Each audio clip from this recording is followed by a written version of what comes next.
Voilà pour les titres. Mesdames, Messieurs, bonsoir et bienvenue dans cette édition de 20h. Sachez tout d'abord que le Conseil des ministres est réuni en session extraordinaire ce vendredi 4 octobre 2013 dans la salle de délibération du palais de Koulouba sous la présidence du président de la République Ibrahim Boubacar Keïta.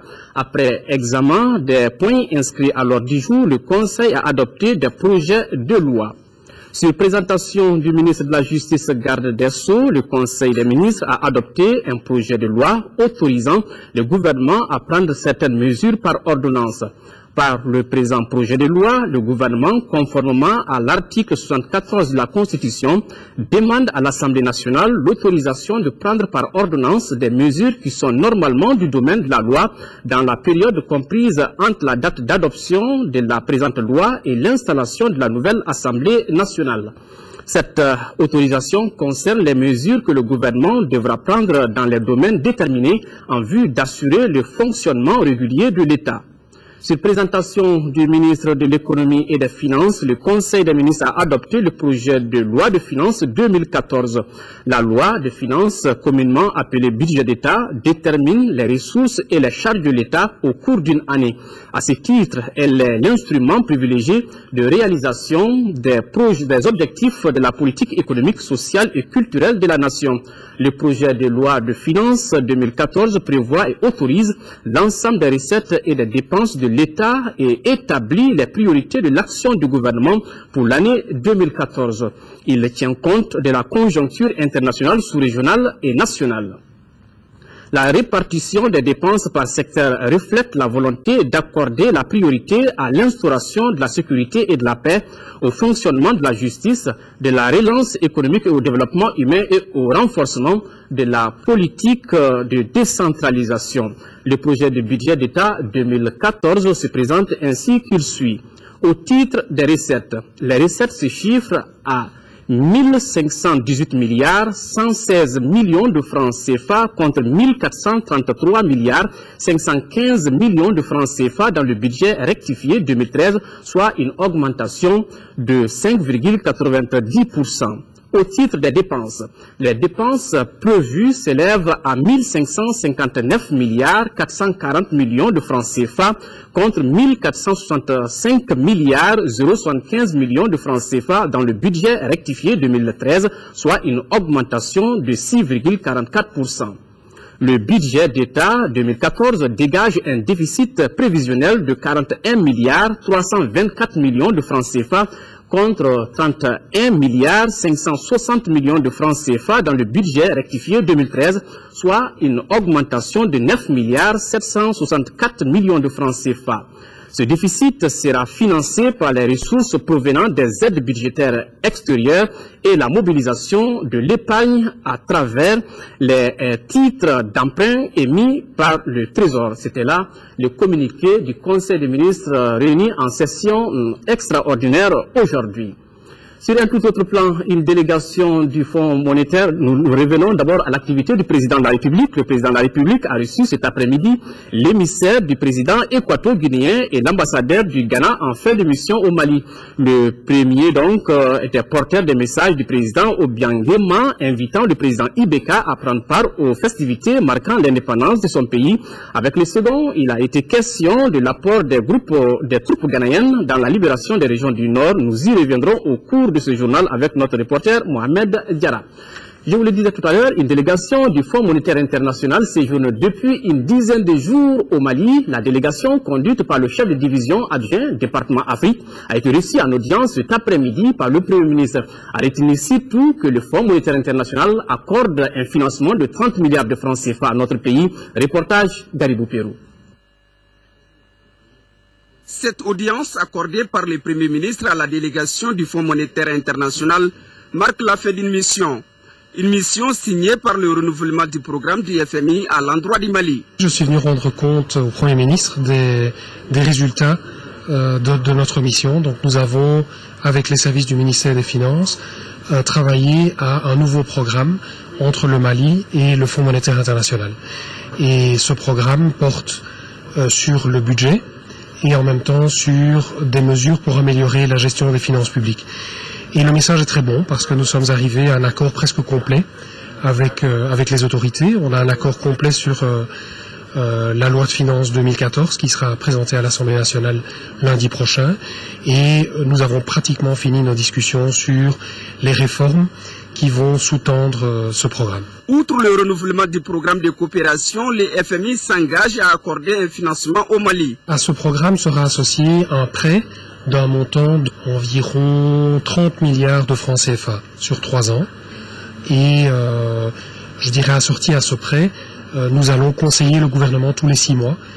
Nous allons fixer avec le gouvernement ensemble des objectifs pour améliorer la gestion des finances publiques. La mise à jour de la coopération est donc effective entre les FMI et le Mali. Il reste à la partie malienne d'adopter une politique bien élaborée pour l'exécution de ces différents programmes. Le ministre des Affaires étrangères et de la coopération internationale, Zabi Ould Sidi Mohamed, a quitté Bamako samedi pour Nouakchott.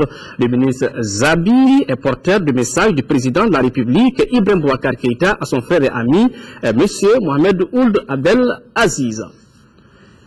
Cet autre communiqué, le ministre de l'Enseignement supérieur et de la Recherche scientifique, Moustapha Diko, prend part du 3 au 5 octobre 2013 à la 42e session du conseil d'administration de l'école inter-État des sciences et médecine vétérinaire en N'Djamena, en République du Tchad. Au cours de ce séjour, le ministre aura des entretiens avec ses homologues d'un pays membre autour des questions liées à la contribution de l'enseignement et de la recherche dans la valorisation des ressources animales qui constituent un axe important de la politique de développement. Le peuple allemand, dans sa diversité, fête depuis 20 ans l'unification des citoyens. Cette unité, qui a été marquée par la chute du mur de Berlin, est une occasion pour l'ambassadeur de rassembler Maliens et expatriés d'autres pays. Reportage Mariam Sagara.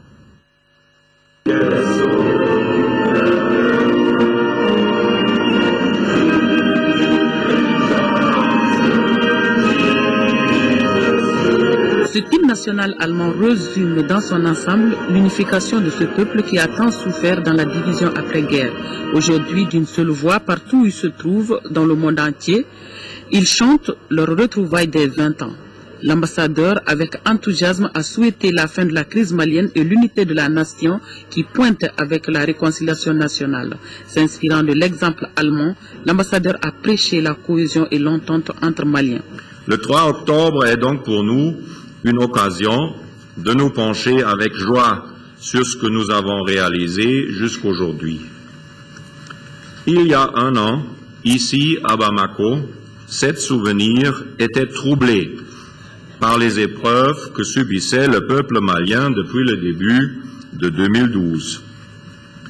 Quel changement aujourd'hui! Voilà un Mali libéré, un nouveau président et son gouvernement démocratiquement élus en place.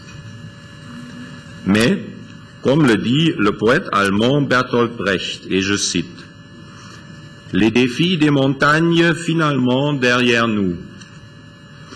Nous voilà en face des défis des grandes plaines. »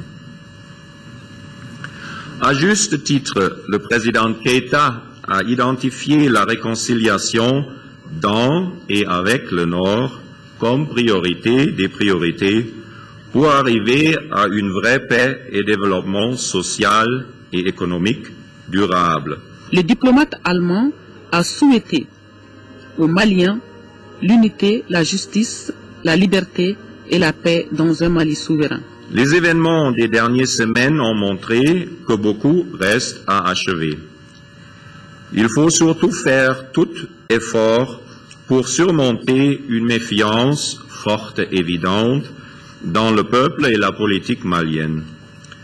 Des mesures concrètes pour établir la confiance sont une responsabilité pour tous, y inclut la justice pour arriver au progrès si vital dans le contexte de l'accord de Ouagadougou.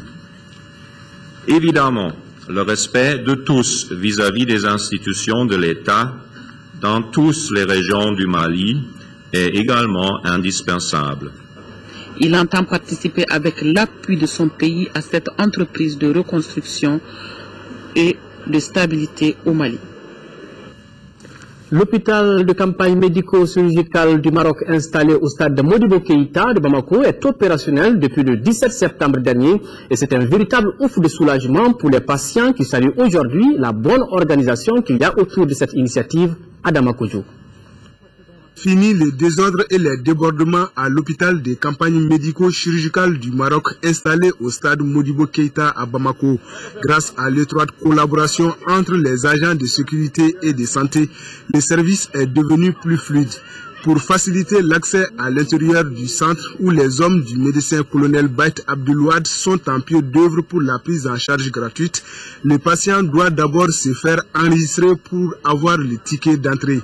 Une fois muni du précieux sésame délivré par les agents de santé du Mali, le malade est consulté le lendemain par les spécialistes marocains. Les malades ne savent pas où aller. Nous les trions de telle sorte que ceux qui ont les cas urgents soient vraiment les premiers pris dans le lot.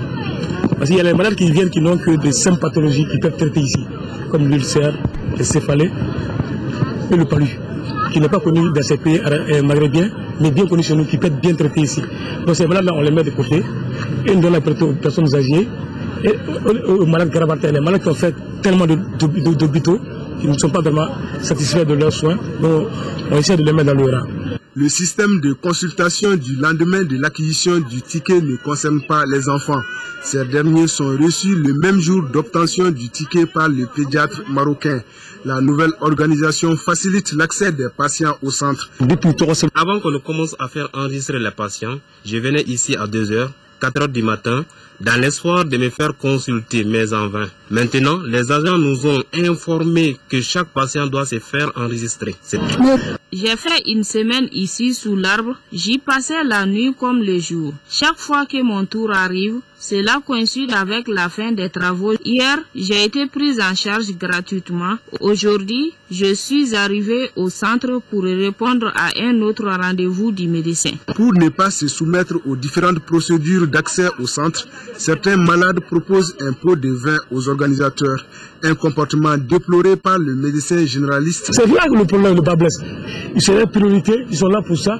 Nous, on les paye déjà par l'État. On est comme un agent d'appui.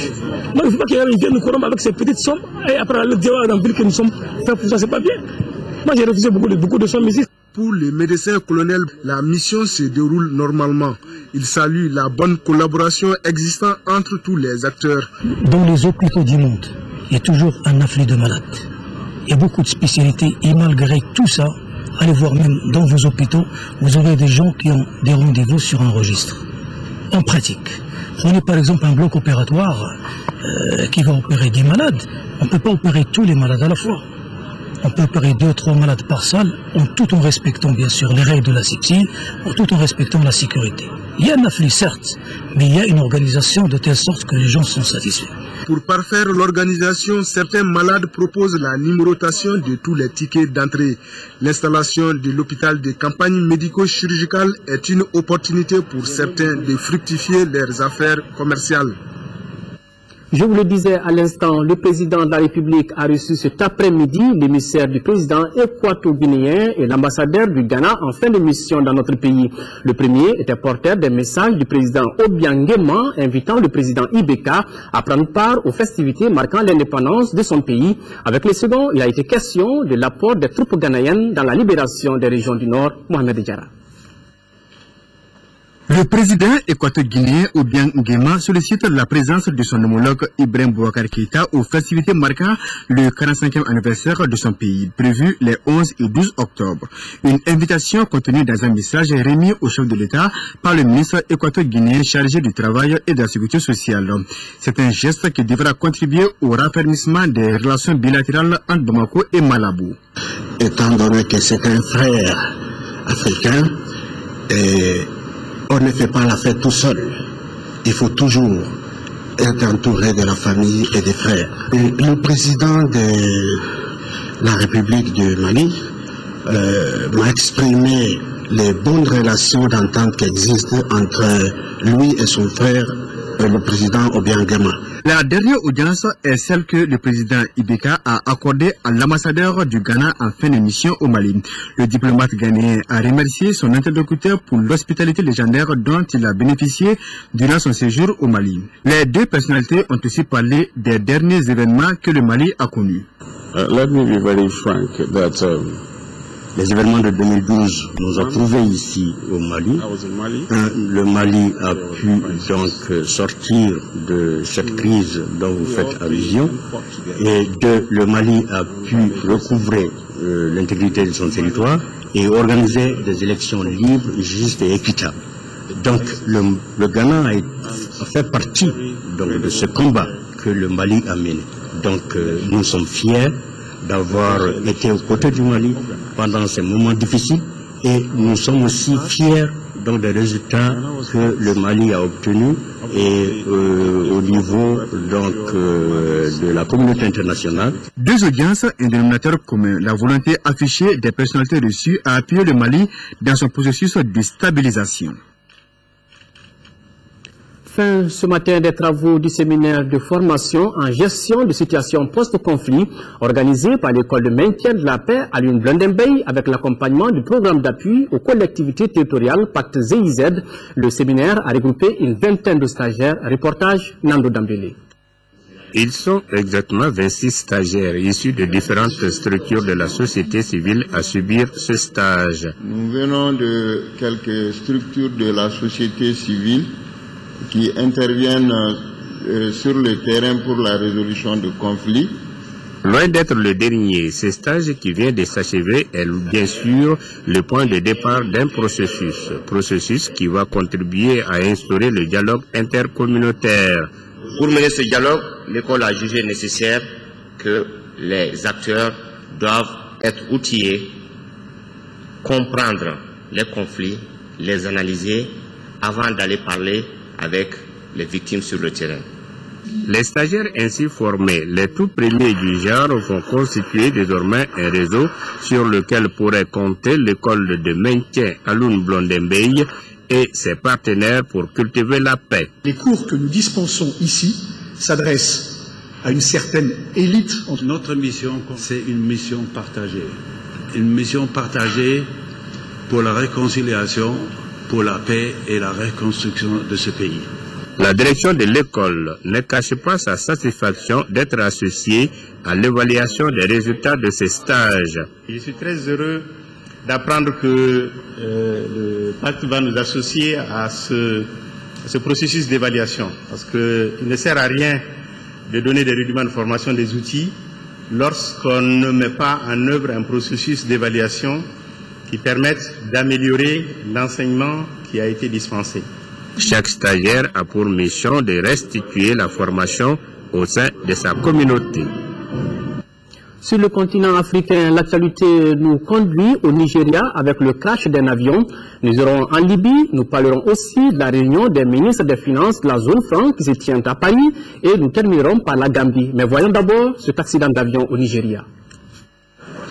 Le crash d'un avion nigérian jeudi a fait 14 morts sur les 20 passagers qui se trouvaient à bord de cet appareil du constructeur brésilien Embraer.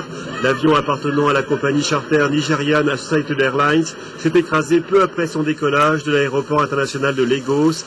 Il devait rallier la ville d'Akure dans le sud-ouest du pays. Une panne de moteur serait à l'origine du drame. La Russie a évacué la totalité du personnel de son ambassade de Tripoli jeudi au lendemain d'une attaque qui a fait 2 morts parmi les assaillants.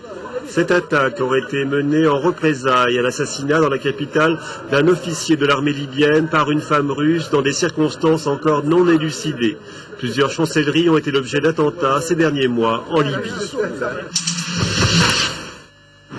Les ministres des Finances de la zone franc réunis jeudi à Paris se sont félicités du niveau soutenu de la croissance dans la zone UMEA, estimée à 6,4% en 2013, sous l'effet de bonnes performances agricoles et de la reprise de l'économie ivoirienne. Les gouverneurs des banques centrales ont proposé d'accélérer la mise en place de partenariats publics-privés pour financer les nombreuses infrastructures dont l'Afrique a besoin. D'abord, l'énergie, c'est indispensable pour tout. Et puis, il y a l'infrastructure nécessaire à l'agriculture. Je crois que ça aussi, c'est important. Il y a les télécommunications, il y a l'infrastructure routière, parce qu'il faut que la production qui est faite soit acheminée. Le ministre français des Finances, Pierre Moscovici, a annoncé le maintien de la contribution française au Fonds africain de développement, un montant de 380 millions d'euros sur 3 ans. Le président gambien Yahya Jammeh a annoncé dans un communiqué le retrait de son pays du Commonwealth, une institution qualifiée de néocoloniale par les autorités. Cette décision intervient après le projet du Commonwealth de créer à Banjul une commission pour les droits de l'homme, les médias et la lutte contre la corruption. L'opposition a qualifié cette annonce de malheureuse et demandé au gouvernement de reconsidérer sa décision. Porté au pouvoir par un coup d'État en 1994, Yahya Jammeh a été réélu 3 fois et modifié un amendement de la Constitution supprimant la limite du nombre de mandats. Hors du continent africain, en Italie, un navire a coulé au large de l'île de Lampedusa, ce qui a bouleversé tout le pays. Ce naufrage a coûté la vie à plus de 300 personnes. Avec ce nouveau drame, l'immigration illégale refait surface devant la scène médiatique. Alors question, comment résoudre ces problèmes? Suivez. Deuil national en Italie après la tragédie de jeudi près de l'île de Lampedusa, qui a sans doute coûté la vie à plus de 300 hommes, femmes et enfants de la Corne de l'Afrique. Le navire qui a coulé était parti de Libye avec quelques 500 migrants. Seuls 155 ont été sauvés. C'est la pire tragédie de l'immigration de ces dernières années. Une petite île où, selon la maire de Lampedusa, il n'y a plus de place ni pour les morts ni pour les vivants. C'est la pire tragédie de Lampedusa. Je pense que beaucoup de gens comprendront que nous en avons assez de récupérer des corps sans vie. Avec ce nouveau drame, l'immigration illégale s'est remise sur le devant de la scène médiatique. Comment résoudre ce problème? Comment enrayer le flux? Des questions quasi insurmontables aussi longtemps que les pays du Sud seront minés soit par des régimes dictatoriaux, soit par les conflits devenus des victimes érythréennes et somaliennes de jeudi. Le drame de Lampedusa n'est pas seulement italien, c'est un drame européen. J'ai vu la commissaire européenne, Cecilia Malmström. Je lui ai demandé de convoquer, lors du prochain sommet à Luxembourg, une session urgente sur la question de l'immigration. L'Union européenne est montrée du doigt, l'Italie ne peut agir seule, elle a demandé l'instauration d'un couloir humanitaire pour rendre plus sûres ces traversées. Nous devons faciliter les formalités d'accès à l'Europe. Nous devons le faire et coopérer pour y arriver en définissant des conditions très strictes et très précises. Ce drame aurait pu être évité, une tragédie qualifiée de honte par le pape François en déplacement à Assise, qui a prié pour toutes les victimes de Lampedusa. Retour à l'actualité nationale, cela s'appelle la reconnaissance du mérite sur les 11 communes du cercle de Kémasina. La commune rurale de Bokuwere vient en tête dans le paiement des impôts et taxes. La remise du drapeau s'est déroulée lundi dernier. De Ségou, voici le compte-rendu de Foussé Nidjara. C'est la commune rurale de Bokuwere qui vient d'avoir les honneurs du gouvernement de la République du Mali à travers le préfet du cercle de Massina, pour s'être illustrée première dans le paiement des impôts et taxes sur les 11 communes du cercle. Les 14 231 360 francs CFA que devait payer la commune à l'État pour son développement a été entièrement payé pour l'exercice de 2011. Nous allons nous acharner toujours dans le travail, nous n'allons pas baisser les bras. Donc, continuer à encourager quand même le personnel communal qui s'est toujours engagé pour pouvoir maintenir cette place. Le préfet du cercle de Massina, tout en saluant les populations des villages de cette commune et leurs partenaires, a exhorté la commune à maintenir ce talent pour ne pas perdre cette place de leader. Cette commune, je l'ai dit, c'est la seule qui est dirigée par une femme parmi les 11 communes rurales du cercle de Massina. Cela vraiment démontre qu'encore une fois, quand on fait de la place aux femmes dans les instances de décision et de gouvernance, elles peuvent faire grand chose. Au cours de cette cérémonie, un vibrant hommage a été rendu aux partenaires comme le Pacte, le GIZ et la société Faso-Djigui pour leur contribution dans le recouvrement des impôts et taxes dans la commune rurale de Bokuwere. Aux situations d'urgence, des réponses d'urgence, l'ONG luthérienne World Relief et la fondation Bill et Melinda Gates ont investi près de 115 millions de francs CFA pour aider les populations de 5 communes rurales du cercle de Nyono ayant subi des affres de l'occupation des bandits armés. Le projet intitulé Résilience Plus a officiellement lancé ses activités à Djabalikoura. Reportage à Maïgéré au Gobaradolo. La forte mobilisation du village de Djabalikoura et environ marque le lancement officiel de la composante réponse d'urgence du programme Résilience Plus. Le projet réponse d'urgence aide les communes rurales du Nampalari, de Dogofiri, de Djabali, Sokolo et Mariko dans le cercle de Nyono. Le cercle de Nyono a été durablement frappé